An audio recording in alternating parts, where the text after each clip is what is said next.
नाज़रीन, प्रोग्राम आज की बात के साथ मैं हूं इम्तियाज मीर। 1100 अरब रुपए का पैकेज कराची के लिए। वैसे तो तारीख भरी हुई है, हर वजीर आजम ने कराची के लिए पैकेज का ऐलान किया है। यह पैकेज किस तरह मुख्तलिफ है होगा, क्योंकि इस मुल्क के अंदर हमेशा दो पार्टियों की हुकूमत रही है, लेकिन इस दफा वजीर आजम भी तहरीक इंसाफ, पार्टी भी अलग, और खान साहब, मोहतरम जनाब इमरान खान साहब वजीर आजम है। क्या कराची का मसला या मसाइल हल पैकेजेस से होंगे या अख्तियारात की तकसीम से हल होंगे? वफाक और सिंध हुकूमत मिलकर कराची के मसाइल हल कर पाएंगे, या मजबूरी थी, या दिल से बैठे, या किसी ताकतवर ने इनको बिठाया है कराची के अंदर? शॉर्ट टर्म, लॉन्ग टर्म हिकमत अमली तैयार की गई है कराची के लिए। एक दूसरा प्रोग्राम भी कराची के लिए पीपल्स पार्टी लाई है, जब से उनको पता चला कि 1100 अरब रुपए का पैकेज आ रहा है। पीपल्स कराची प्रोग्राम भी आ गया कराची के लिए। मसाइल हल होंगे कराची के, शहर कायद के मसाइल। इसी के ऊपर अपने स्टूडियो में दावत दी है मोहतरम जनाब अदील अहमद साहब, पीटीआई के एमपी हैं, बड़े वोकल हैं, कराची से जीत के आए, उसके ऊपर बड़ी जिम्मेदारी है कराची के लोगों की, क्योंकि उनको वोट मिला है। सर मैं आपको वेलकम करता हूं अपने प्रोग्राम। उसी के साथ फौजिया तारिक साहब, तज्जिया निगार हैं, कंसल्टेंट, खुल के बात करती हैं ह्यूमन राइट्स के ऊपर, उनकी बड़ी स्टडी है और खुल के बात करती हैं। मैं आपको वेलकम करता हूं अपने प्रोग्राम। अदील साहब, खान साहब आते हैं, हमेशा लोग कहते हैं कि कराची के लिए कोई बड़ी चीज होगी, हमेशा आते हैं, मीटिंग करके, मुलाकात करके चले जाते हैं, फिर हम इंतजार करते हैं खान साहब आते हैं, फिर सियासत शुरू हो जाती है। एक बड़ा पैकेज है, हम तवक्कुआत रखते हैं, अच्छी तवक्कुआत रखते हैं, एक अच्छा मैसेज जाए। 1100 अरब बहुत बड़ा प्रोजेक्ट, एक पैकेज है, क्या कहेंगे सर? बिस्मिल्लाहिर्रहमानिर्रहीम, बहुत शुक्रिया आपने अपने प्रोग्राम में वक्त दिया। सबसे पहले तो कराची वालों के लिए एक आज अहम दिन था और एक उम्मीद की किरण नज़र आई है कराची को कि दोनों हुकूमतें, फेडरल गवर्नमेंट और प्रोविंशियल गवर्नमेंट जो है वो मिल के कराची के रिवाइवल के लिए, कराची की तरक्की के लिए, डेवलपमेंट के लिए एक प्लान जो है वो बनाया गया है। और फेडरल गवर्नमेंट जो है वो पूरा असिस्ट कर रही है प्रोविंशियल गवर्नमेंट को। और प्लान्स तो बहुत बने हैं इस मुल्क में, और इस शहर कराची के लिए भी बड़े प्लान्स बने, लेकिन पहली दफ़ा ऐसा हुआ है कि कोई एक इम्प्लीमेंटेशन कमेटी बनी है। और ये मुख्तलिफ क्यों है माजी की कमेटीज़ से या माजी के प्लान से? वो इस तरह से मुख्तलिफ है कि इस इम्प्लीमेंटेशन कमेटी में सारे स्टेक होल्डर्स एक साथ मिलाए गए। फॉर एग्ज़ाम्पल, मिसाल के तौर पर कराची में कहा जाता है कि बहुत सारे मुख्तलिफ इदारे जो हैं वो उनकी अलग अलग जुरिस्डिक्शंस हैं। कंटोनमेंट्स के इदारे हो गए, DHA के हो गए, उसके हो गए, रेलवे की ज़मीनें हो गई, फिर KMC, DMC, बहुत सारी चीज़ें हैं जो आपस में इनका एक रहता था। तो ये सारी की सारी सारे स्टेक होल्डर्स जो हैं वो एक पेज पे बैठें, और जो प्लान दिया गया कराची के लिए उसमें 6 डिफरेंट सेक्टर्स में तरक्याती कामों का प्लान दिया गया है। फॉर एग्ज़ाम्पल, ट्रांसपोर्ट है, कराची का पानी का मसला है जो बड़े अरसे से चल रहा है, सीवरेज के मसाइल हैं, सर्कुलर रेलवे है, फिर कराची में जो नाले हैं उनकी सफाई का NDA में वो करेगा, NDA में, और मिलकर सिंध गवर्नमेंट और वफाक मिलके, हाँ, वो इस तरह कमेटी में सारे फैसले वो इस तरह से करेंगे कि NDA में नालों की सफाई और क्लियरेंस करेगा, जो इंक्रोचमेंट है उनको ख़त्म करेगा, और जो प्रोविंशियल गवर्नमेंट है वो जो इंक्रोचमेंट से मुतासरा लोग हैं उनकी रीसेटलमेंट का प्लान जो है वो प्रोविंशियल गवर्नमेंट की जिम्मेदारी होगी। तो ये इस तरह से मिल के कोऑर्डिनेशन के साथ काम होगा। कुछ शॉर्ट टर्म को लॉन्ग टर्म, यानी 3 साल का प्लान है। फिर इसमें ये भी है कि जो सॉलिड वेस्ट मैनेजमेंट बहुत सीरियस सबसे बड़ा मसला है कराची में, क्योंकि वो वेस्ट जो है वो जितना जनरेट होता है उतना उठता नहीं है, और वो सारा एंड अप कहाँ होता है, नालों के अंदर, गटरों के अंदर, सीवरेज में वो मिक्स हो जाता है और ग्राउंड पार्क्स में पड़ा रहता है। तो उसका एक निज़ाम जो है वो वज़ा किया जा रहा है। ये सारी की सारी चीज़ें, और फिर इसके लिए जो रिसोर्सेज हैं, सबसे बड़ी बात सर इस पे बाद में आता हूं, ये इश्यूज हुए मैडम। आपको क्या लग रहा है कि एक सीरियसनेस, संजीदगी, कराची के सबसे बड़ा मसले आपके सामने हैं, इश्यूज हैं, आपको भी पता है, एमपीए साहब को भी पता है, मुझे भी पता है, कराची वालों को भी पता है, गवर्नमेंट्स को भी पता है, खान साहब को भी पता है, मोहतरम जनाब वजीर आजम को, सिंध गवर्नमेंट को भी पता है, जो हमारे मेयर से जिनको पैसे मिले उनको भी पता थे। हल होंगे इन पैकेजेस से जो पहले भी ऐलान होते आए हैं, आपको लग रहा है? Thank you so much Imtiaz for inviting me. Packages से मसाइल हल नहीं होते हैं, क्योंकि देखिए पैकेजेस तो पहले भी थे, सिंध गवर्नमेंट के पास काफ़ी पैसा था। ज़रूरत है लोगों को बदलने की, और ज़रूरत है कोई कमिटेड और डेडिकेटेड और सिंसियर लोगों को लाने की, जिनके दिल में वाकई इंसानियत का कोई जज्बा है और जो वाकई लोगों की खिदमत करना चाहते हैं। You know, yes package that's good, उससे आपकी बहुत सारी हेल्प हो जाती है और आप बहुत सारी चीज़ें उससे इम्प्लीमेंट कर लेते हैं, लेकिन ये है कि दर हकीकत तो आपकी टीम स्ट्रांग होनी चाहिए। फर्ज करें अगर आप करोड़ों रुपए के फंड्स एक ऐसे आदमी को दे रहे हैं जिसने कुछ करना ही नहीं है और उसकी टीम ने कुछ करना ही नहीं है, उसने जस्ट मीटिंग में बैठ के पार्टिसिपेट करना है, और मसाइल तो फिर 3 महीने के बाद वैसे के वैसे रहेंगे, क्योंकि बारिशें, आपको पता है लास्ट मॉनसून में भी हमने प्रोग्राम किया था ना 6 सितंबर को, मुझे याद आ रहा था। तो हर साल बारिशें होती हैं, हर साल प्रोग्राम्स होते हैं, हर साल कमेटीज भी बनते हैं। अभी ये नई इम्प्लीमेंटेशन कमेटी बनी है, तो जब तक प्राइम मिनिस्टर इसको मॉनिटर नहीं करेंगे ना और इसको वॉच नहीं करेंगे, इसकी इम्प्लीमेंटेशन कमेटी की वर्किंग को, मैं अगर कहूँ कि he needs to watch every day, he is very busy, जो भी उनके रिप्रेजेंटेटिव है यहाँ पर, वो जब तक हर दिन इसको वॉच नहीं करेंगे, ये मसाइल नहीं हल होने के। हम तो कह रहे हैं ना कि ये मसाइल कचरा है, ये है, वो है, इंक्रोचमेंट है, ये सारी चीज़ें सिंध के लोग फेस करते हैं ना बेचारे, फिर भी कहते हैं बिलावल जिंदा है, भुट्टो जिंदा है, बिलावल ये है, वो है, फिर भी अपना प्यार शो करते हैं। उनको इतनी मोहब्बत है बेनज़ीर साहिबा से और बिलावल साहब से और उनकी पूरी जितनी भी फैमिली है, कि वो कभी भी उठकर आवाज़ जो है वो नहीं उठाते। लेकिन 2 साल के बाद आपको लग रहा है कि टाइम कैसे गुजरा मैडम? जी, तहरीक इंसाफ को 2 साल के बाद आपको लग रहा है कि टाइम 3 साल अब भी है? टाइम तो है इनके पास करने के लिए, अब भी है टाइम। ब्रेक के बाद आऊं, नहीं ब्रेक का टाइम होगा, ब्रेक के बाद आते हैं, इट्स डिस्कशंस को बढ़ाते हैं आगे। अभी भी टाइम है तहरीक इंसाफ के पास कि वो काम करें और अच्छी चीजें करें। सिंध हुकूमत के ऊपर जिम्मेदारी ज्यादा है कि क्योंकि सूबाई खुद मुख्तियारी, 18th अमेंडमेंट, सब चीजें, लेकिन वजीर आजम इमरान खान है। ब्रेक के बाद आते हैं।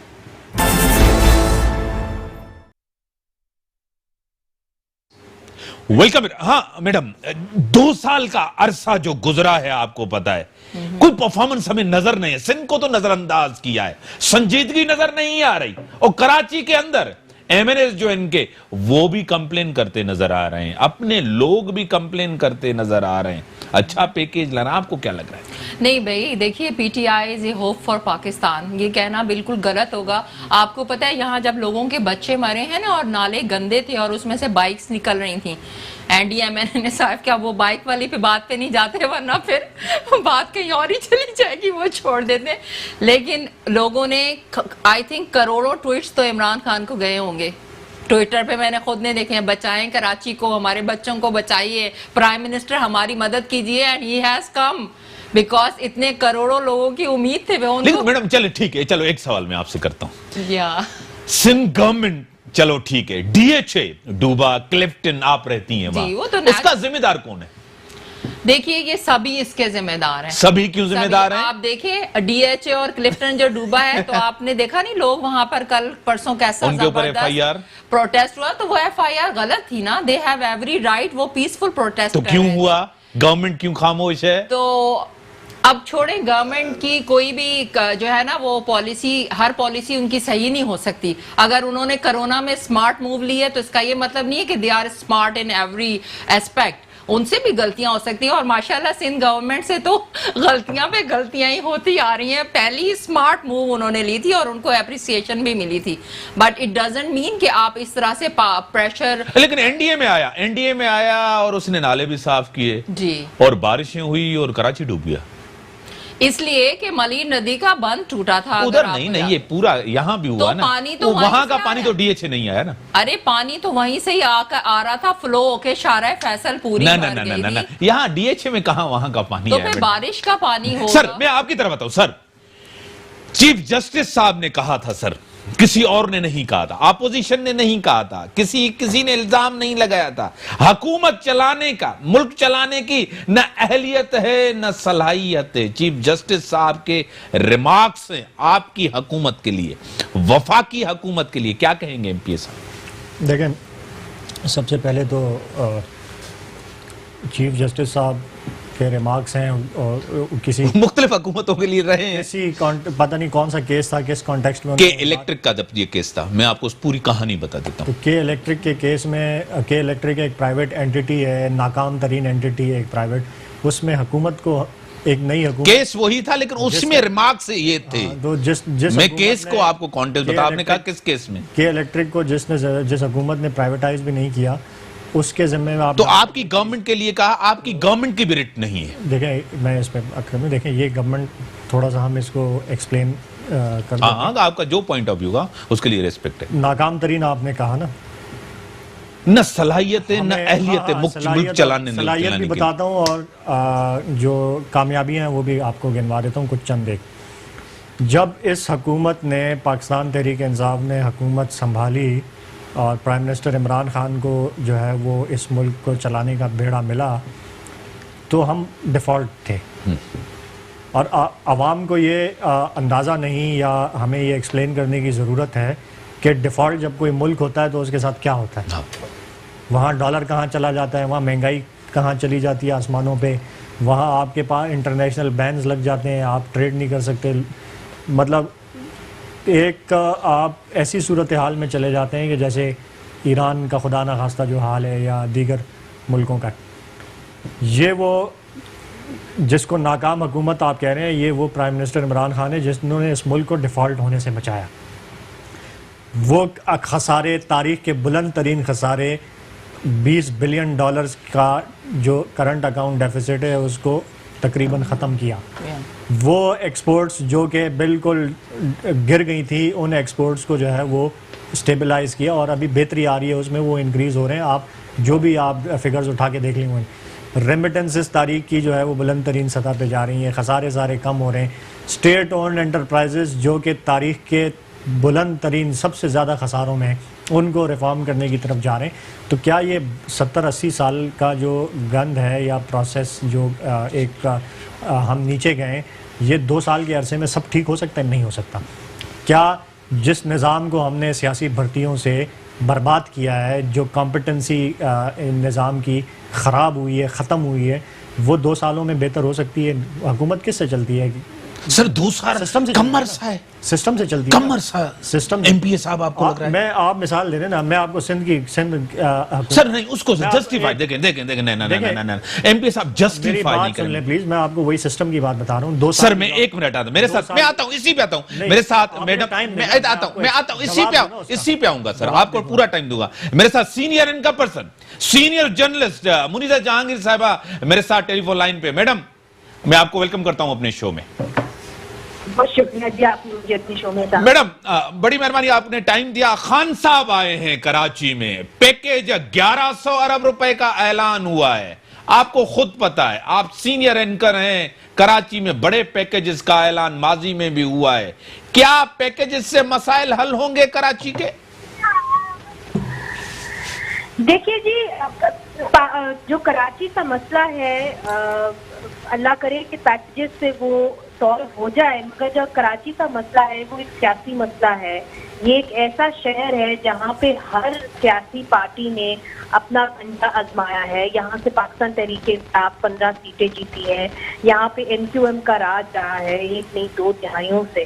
पाकिस्तान पीपल्स पार्टी जो है यहाँ की हुकूमत है, इसका जो एक्सपर्ट्स भी हमें बताते हैं और कराची में जो लोग एडमिनिस्ट्रेशन में रहे हैं वो ये कहते हैं कि इस मसले का हल ये है कि as they say there too many cooks spoiling the broth, और यही हुआ है कि लोकल गवर्नमेंट अगर किसी और के पास है तो सिंध गवर्नमेंट किसी और के पास है, और वो एक दूसरे के साथ काम करके मसाइल का हल ढूंढने में नाकाम रहे हैं। और ये एक बहुत बड़ा मसला है। वो ये कहते हैं कि जो लोकल बॉडीज हैं उनके पास कई जगहों के ऊपर असासे नहीं हैं, और जब असासे थे भी इनके पास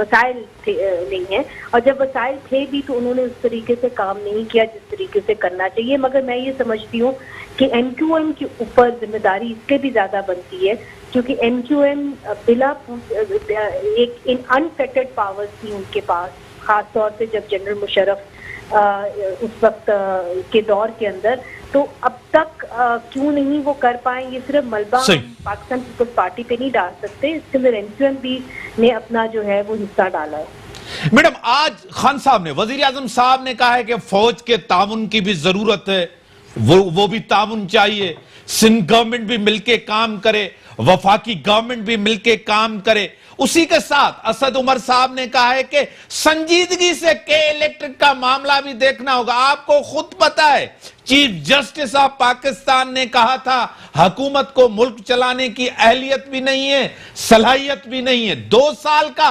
अरसा गुजर चुका है। क्या लग रहा है, कोई मेजर प्रॉब्लम हल हुआ है मुल्क का? देखिए, अगर आप कराची की जमीन का देखें कि वहाँ पे कितनी जमीन प्रोविंशियल गवर्नमेंट के पास है, कितनी लोकल बॉडीज के पास है, लोकल गवर्नमेंट के पास है, कितनी फेडरल गवर्नमेंट के पास है, तो काफी इलाका ऐसा है जो अब फेडरल गवर्नमेंट के मातहत। अभी तक DHA के जो मामलात हैं वो सॉल्व नहीं हुए। उनके प्रोटेस्टर्स जो थे, जब उन्होंने ये मुजाहरा किया और कहा कि जिन्हें हमारे घरों के अंदर पानी आ गया है, तो उनके ऊपर उल्टे जो हैं FIR के पर्चे जो हैं वो काटे गए। तो उन्होंने ये तब सवाल किया कि जी अगर हमारे घर के अंदर पानी आ जाता है और खुली वहाँ पे बिजली की तारें हैं और हमें जान का खतरा है, तो क्या हम एहतजाज करने का हक ही नहीं रखते? तो मेरा ये ख्याल है कि जो DHA है वो तो फेडरल गवर्नमेंट के मातहत है, बल्कि कंटोनमेंट बोर्ड के मातहत है। तो मैं समझती हूँ कि फौज तो वहाँ पे है ही एक तरीके से। अगर आप वाटर टैंकर्स की भी बात करें तो रेंजर्स के पास बताया जाता है, और कई रिपोर्ट्स इसके ऊपर आई हैं कि उनके पास वो ठेका है। तो सवाल ये उठता है कि अगर फेडरल गवर्नमेंट भी वहाँ पे रही, और आपको भी पता है कि स्पेशल पावर्स दे के रेंजर्स को भी वहाँ पे बुलाया गया, तो क्या फेडरल गवर्नमेंट भी फिर नाकाम हो गई? मैं समझती हूँ कि ये मामला इतना सीधा नहीं है। इसके अंदर कहीं भी अगर आप हुक्मरानी करें और वहाँ पे बहुत सारे एक्टर्स हों, और तो उनको इकट्ठे मिलके बातचीत करके कोई हल निकालना होता है। मगर कराची के अंदर ये मुमकिन नहीं हुआ है, क्योंकि हर पार्टी को दूसरी पार्टी के अगेंस्ट फिट किया गया है। आपको मालूम है कि MQM वजूद में कैसे आई, पाकिस्तान पीपल्स पार्टी की मकबूलियत को कम करने के लिए। तो मैं समझती हूँ जब जन्म ही कुछ पार्टीज का इस तरीके से हो कि एक पार्टी की पावर को कम करने के लिए हो, तो फिर बड़ा मुश्किल हो जाता है दूसरे के साथ काम करके और आवाम की बेहतरी के लिए आगे बढ़ना। मगर अब मैं समझती हूँ वक्त ऐसा आ गया कि शायद कराची वाले समझते हैं कि आगे बढ़ना अब बहुत मुश्किल हो गया, और अगर ये लोग आपस में कोई रास्ता नहीं निकालेंगे तो शायद अपना जो मैंडेट है कम से कम कराची के अंदर खो बैठेंगे। 18th अमेंडमेंट के बाद ये कमेटी बनाना, ट्रांसफॉर्मेशन प्लान, ये सब कुछ आपको लग रहा है कि ये कब्जा और मुदाखलत का नया तरीका है? देखिए, 18वीं तरमीम के ऊपर बहुत सारी बहस होती रही है पाकिस्तान के अंदर, अब भी जारी है।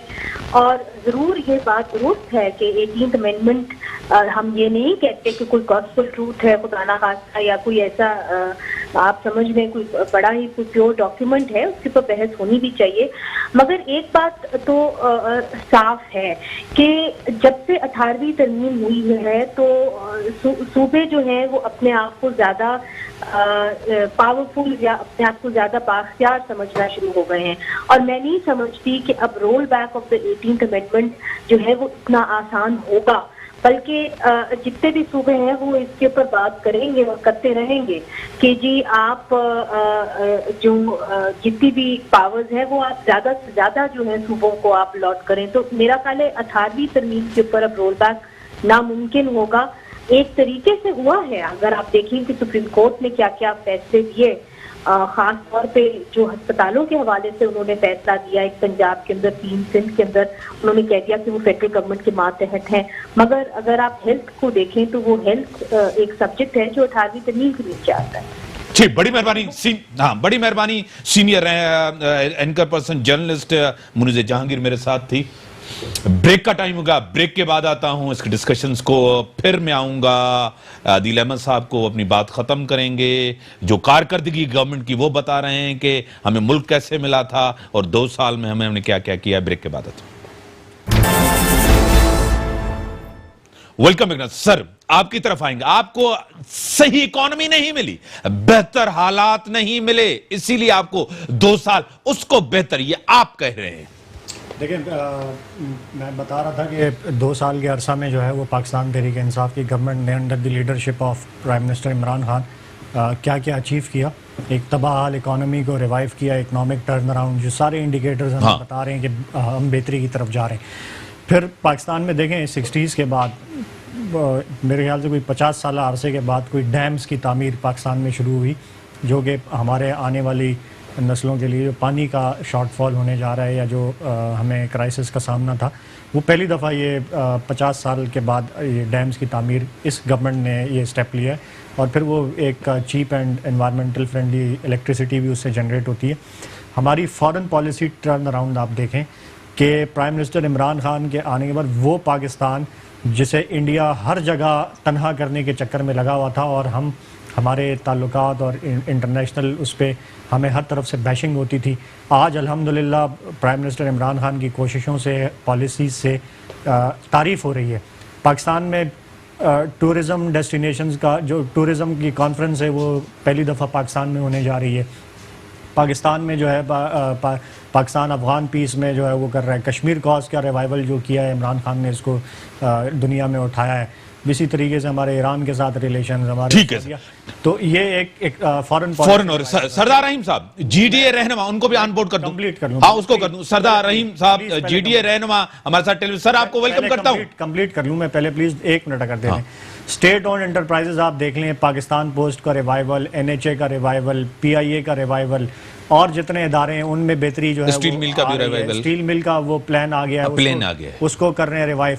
फिर आप देखें सिंगल नेशनल करिकुलम हम लेकर आए। हमने कोविड का जो प्राइम मिनिस्टर इमरान खान पे बड़ी तनकीद हुई, लेकिन जिस तरह ब्रिलियंस के साथ उन्होंने उसको टैकल किया, दुनिया भी आज उसकी तारीफ कर रही है। आप उस पर चले जाएं, हमारा जो 10 बिलियन ट्री का प्रोजेक्ट शुरू हुआ है, जो हम कामयाब KPK में कर चुके। पहला पाकिस्तान का एक ऐसा SDG गोल्स है, गोल्स में से एक गोल जो 10 साल अहेड ऑफ टारगेट डेट, 10 साल टारगेट डेट, महंगाई बेरोजगारी हम उसको महंगाई बेरोजगारी इस पे अपना उस पे देख लें।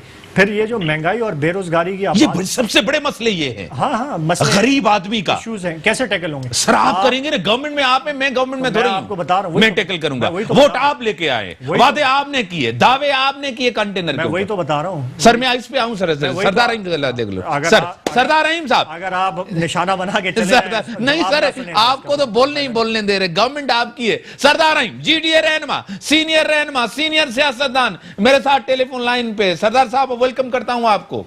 जी मीर साहब, कैसे मिजाज? 1100 अरब रुपए का पैकेज कराची के लिए, मसाइल हल होंगे सर? क्या ये भी करप्शन की नजर हो जाएंगे या सिर्फ पैकेज का ऐलान? खान साहब आए, मोहतरम जनाब वजीर आजम साहब, क्या आप सेटिस्फाई हैं सर? क्या किस्मत बदलेगी कराची की, शहर कायद की किस्मत बदलेगी सर? जी, हम सिर्फ दुआ ही कर सकते हैं, लेकिन जहां तक ये पैकेजेस का ताल्लुक है तो ऐसे पैकेजेस पहले भी आए थे और हमने देखा कि वो पैकेजेस जो हैं वो इनएफिशिएंसी और करप्शन के नजर हो गए। सही होता ये है कि ये पैकेज ऐलान होता है, लोगों को लॉलीपॉप दिया जाता है, फिर पैसे नहीं आते हैं, फिर वो प्रोजेक्ट जो बताते हैं कि इस पैकेज में आता है वो डिले हो जाता है, फिर एस्केलेशन कॉस्ट लगती है और अगर 1 अरब का पैकेज जो है 5 अरब में चले जाता है और इजाफी जो 4 अरब हैं वो लोगों के एहलकारों और वजीरों के जेबों में जाता है और अवाम जो है उसी तरीके से मसाइल में जो है घिरे रहते हैं। तो हमें उम्मीद है कि अगर ये पैकेज इस पे सब मिलके काम करेंगे तो शायद कोई रिलीफ मिल सके, लेकिन जो तारीख रही है उसमें हमें नहीं लगता कि इनके पास कोई ऐसा मैकेनिज्म है जिसके तहत ये पैसे वहीं पर खर्च करें जहां के लिए खर्च होने चाहिए थे। एक तो ये पहलू है। दूसरा पहलू ये है कि सिंध भर का पैकेज, हम पहले दिन से ये बात कर रहे हैं कि पूरे सिंध का पैकेज होना चाहिए और सिंध में ऐसे अजला हैं जो बारिशों में सैलाबी कैफियत में बिल्कुल तबाह हाल हो गए हैं। जमीनें, लोगों गरीब लोग हैं बेचारे, उनके बर्तन और उनके बिस्तर और उनकी चरपाइयाँ तक जो है वो पानी में जो है डूब गई हैं। तो उनके लिए कौन उनकी दाद रसी करेगा? हम समझते हैं कि वज़ीर आज़म को उन अजला में भी जाना चाहिए था और उनके लिए भी पैकेज जो है पूरे सिंध के लिए एक पैकेज का ऐलान करना चाहिए था, लेकिन ऐसा नहीं हुआ, जो कि हमें अफसोस है। और हम समझते हैं कि अब भी वक्त है कि उस पे काम किया जाए और पूरे सिंध भर के लिए एक पैकेज का अनाउंस किया जाए। सरदार साहब, एक तो पूरे सिंध के लिए पैकेज क्यों नहीं आया, एक तो ये सवाल। दूसरा, क्या आप जब ये पैकेज बनाया जा रहा था सिंध गवर्नमेंट और वफाक मिलके, आपको ऑन बोर्ड नहीं लिया गया, आपसे पूछा नहीं गया? आप इत्तेहादी हैं, आपके वजीर भी हैं, सब कुछ है, आपको नहीं लिया गया? अगर मैं ये कहूं कि पीटीआई की हुकूमत वफाकी हमें ऑपोजिशन के तौर पर देखती है तो शायद गलत नहीं होगा। हमें कभी ऑपोजिशन नहीं लिया जाता और हमें पैकेज अनाउंस से पहले हम बड़े स्टेक होल्डर हैं सिंध के, हमें एतमाद में लेना चाहिए था, हमें साथ डिस्कस करना चाहिए था, लेकिन ऐसा नहीं हुआ, तो जिसका हमें अफसोस भी है। लेकिन बहरहाल पाकिस्तान की खातिर हम अभी भी इनके अलाइज हैं और क्योंकि दूसरी तरफ पीपल्स पार्टी को देखें तो 12 साल में जो करप्शन उन्होंने मचाई है, सिंध के अवाम की हालत आज खराब अगर इस वजह से है क्योंकि पीपल्स पार्टी की हुकूमत ने उनके लिए कुछ भी नहीं किया, बल्कि सारे उनके पैसे जो है लूट लिए और करप्शन की नजर हो गए सारे बजट जो। सरदार साहब, आपने प्रेस कॉन्फ्रेंस की थी प्रेस क्लब कराची में की थी कि ये हुकूमत, वफाकी हुकूमत नाअहल है। क्या आज भी इसको नाअहल समझते हैं? हम ये कहेंगे नाअहल प्लस हो गई है अब तो। नाअहल प्लस हो गई? सर जवाब दें, एमपी हैं आप, सर टेलीफोन लाइन पर हैं। देखिए, पहला तो मैं सरदार रहीम साहब हमारे बड़े, उनकी बात जो सिंध के उन्होंने सिंध के लिए पैकेज नहीं है, हमें ऑन बोर्ड नहीं लिया, सिंध की जो बात की, तो वो इनकी बात मेरे ख्याल से ऑलरेडी प्राइम मिनिस्टर सुन चुके हैं। आज जब उन्होंने प्रेस ब्रीफिंग की तो उसमें उन्होंने जिक्र भी किया।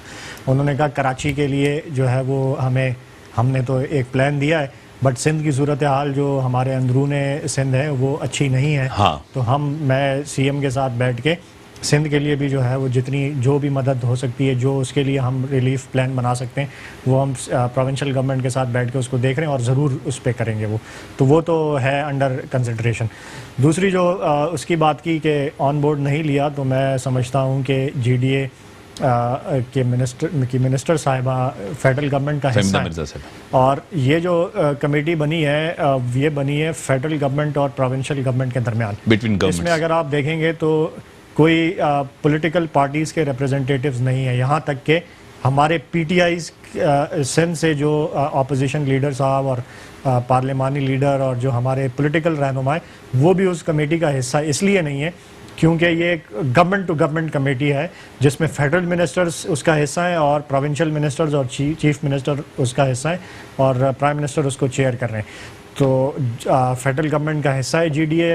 ऐसा हो नहीं सकता कि एक फेडरल कैबिनेट में बैठ रहे हैं और ऑन बोर्ड ना हो। तो ये तो बात मैं तो नहीं समझता ये कि इस तरह से ये होगा और जीडीए को जो है वो इस पर पूरा उनको इत्मीनान होना चाहिए कि उनकी उमंगों के मुताबिक सिंध का जो है वो भी प्लान आएगा। दूसरी जो चीज़ मैं कंप्लीट आप मुझे करने नहीं दे रहे, तीसरी मर्तबा भी आप, मैं ये इस पे जवाब ले लूं कि इस पे सर सरदार साहब, ये हो नहीं सकता। एमपीए साहब अदील अहमद साहब ने कहा है कि आपको ऑन बोर्ड नहीं लिया हो क्योंकि काबीना में आपकी वजीर फहमीदा मिर्जा साहब आप बैठती हैं। गवर्नमेंट टू गवर्नमेंट लेवल पे ये एक पैकेज आया है, ये पार्टी लेवल पे नहीं है। जी हाँ, तो फहमीदा मिर्जा साहिबा को क्यों भूल गई ये लोग? ये कमेटी बनी थी पहले, अमीनुल हक साहब को जो एमक्यूएम के हैं उस वक्त डाला गया था, जिस वक्त मेयर था कराची में, और उनकी मुद्दत खत्म हो गई, तो जाहिर है अब उनका स्टेक मतलब किसी भी दूसरी सियासी जमात के बराबर हो गया है। तो उनका रिप्रेजेंटेटिव हो सकता है जीडीए, जो कि सिंध में सेकंड मोस्ट लार्जेस्ट पार्टी है, जिसने सबसे ज्यादा वोट लिए हैं पीपल्स पार्टी के बाद, उनका क्यों नहीं हो सकता? तो ये तो बातें हैं, ये तो सिर्फ लोगों को जो है एक दिलासा देने की बातें हैं। इसमें मैं नहीं समझता कि अदील अहमद साहब ने जो कहा उसमें कोई हकीकत है। असल में इशू कुछ और है, फिर किसी और प्रोग्राम में मैं आपसे बात करूंगा इसके हवाले से। हमें रिजर्वेशंस हैं और सख्त रिजर्वेशंस हैं, जिसका इजहार हमने प्राइम मिनिस्टर के सामने भी किया था।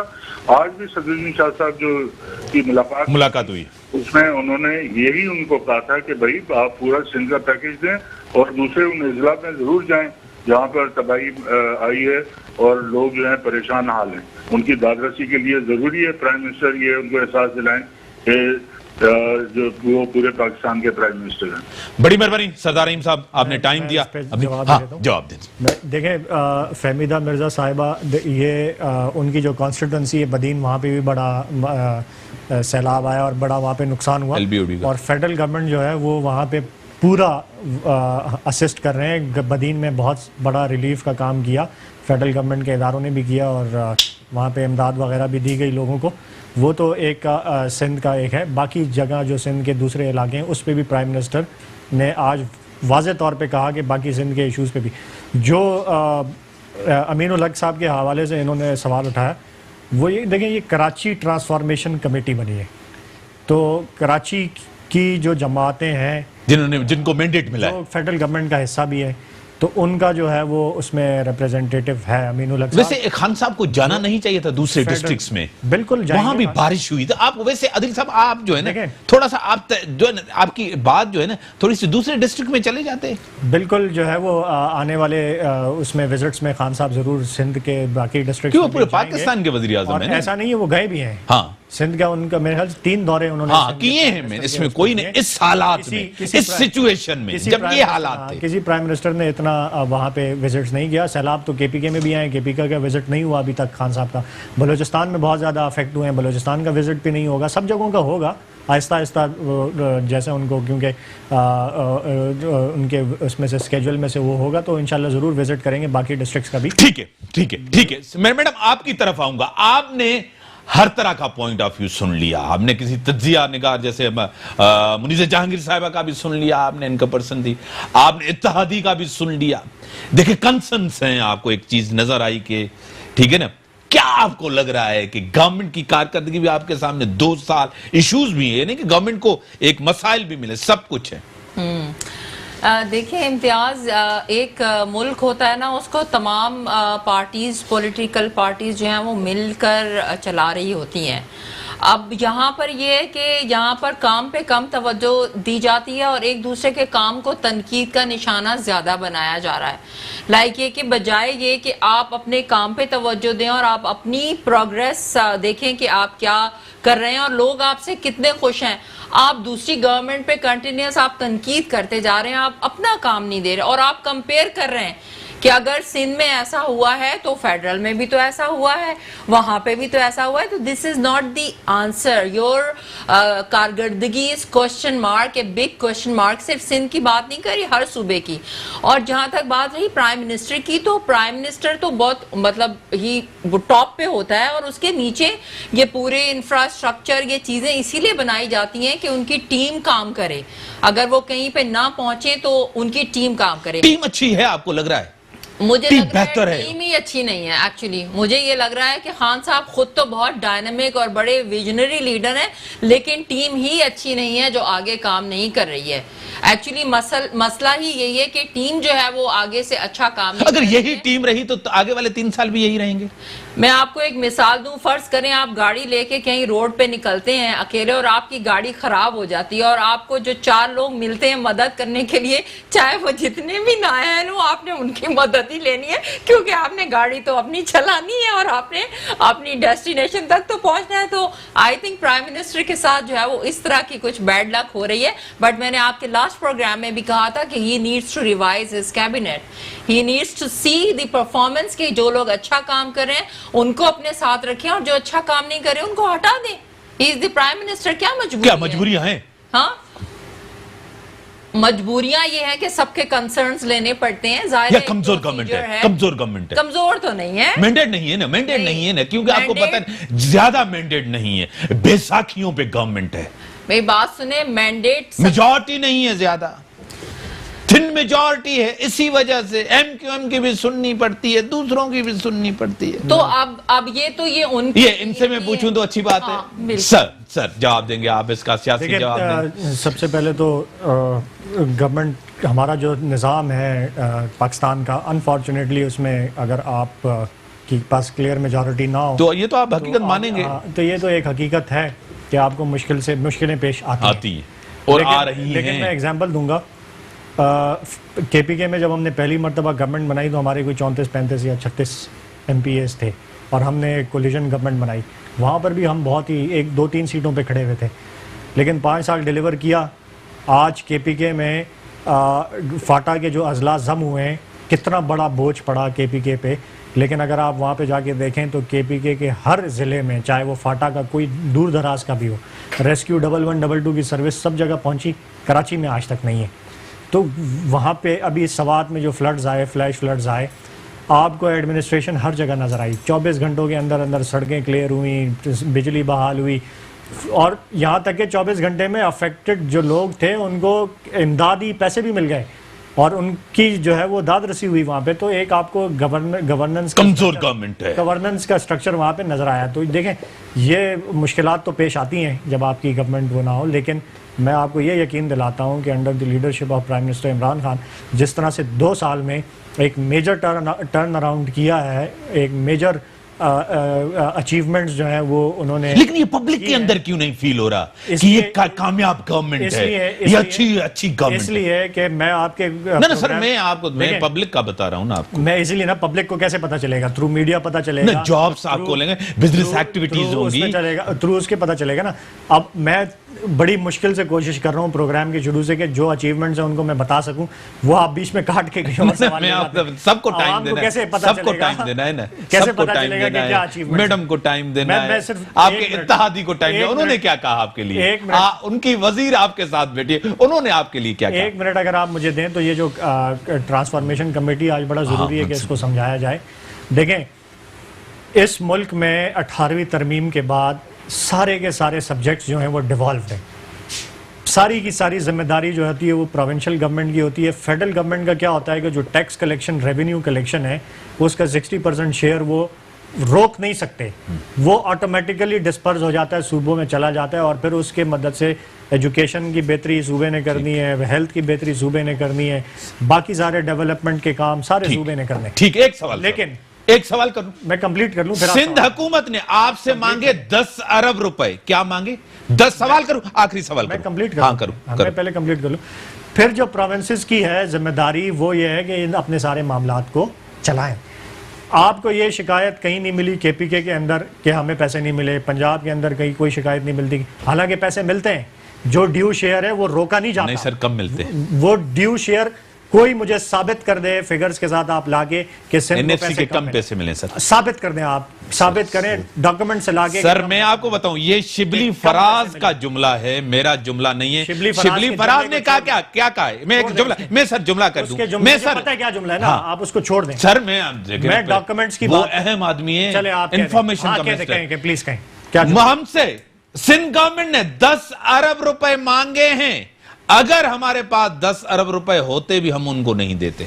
बस ये इसमें ये प्रूफ है इस बात का कि पैसे कम मिले हैं एनसीओ सर जी, वो कहते हैं हमें एनएफसी, सीएम कहता है हमें कम मिले। गलत, झूठ बोलते हैं ना। उसको फ्लोर ऑफ द हाउस पे हमने रिबटल किया कि आप झूठ बोल रहे हो, फिगर्स बताए। सीएम गलत बोल रहे हैं। हाँ, झूठ बोल रहा है सर। बड़ी मेहरबानी, टाइम मेरे पास लिमिटेड है, मैं कल सर टाइम लिमिटेड है बहुत। दूसरे झूठ बोल रहा है कि उसको एनएफसी की फेडरल गवर्नमेंट रोक ही नहीं सकता, वो डिस्पर्स ऑटोमेटिकली होते हैं, सारे सूबों को होते हैं। सवाल ये है, सवाल यहाँ पे ये पैदा होता है कि अगर केपीके में ब्रिलियंट परफॉर्मेंस हो रही है, पंजाब में हो रहा है, तो सिंध में अगर कहीं कमियां हैं ये अवाम को नजर क्यों नहीं आ रही? उसको एड्रेस करना प्रोविंशियल, लेकिन उसके बावजूद जरूरत महसूस हुई कि कराची के लिए, कराची बड़ा शहर है, अच्छा पैकेज उसके लिए फेडरल गवर्नमेंट जो है वो असिस्ट करे प्रोविंशियल गवर्नमेंट को, और प्रोविंशियल गवर्नमेंट को फेडरल गवर्नमेंट ने अपने साथ मिला के, बाकी स्टेक होल्डर्स को साथ मिला के एक प्लान भी दिया, एक इम्प्लीमेंटेशन टाइम फ्रेम भी दिया, उसके ऊपर एक इम्प्लीमेंटेशन कमेटी भी बनाई, फिर जो डिफरेंट रिसोर्सेज से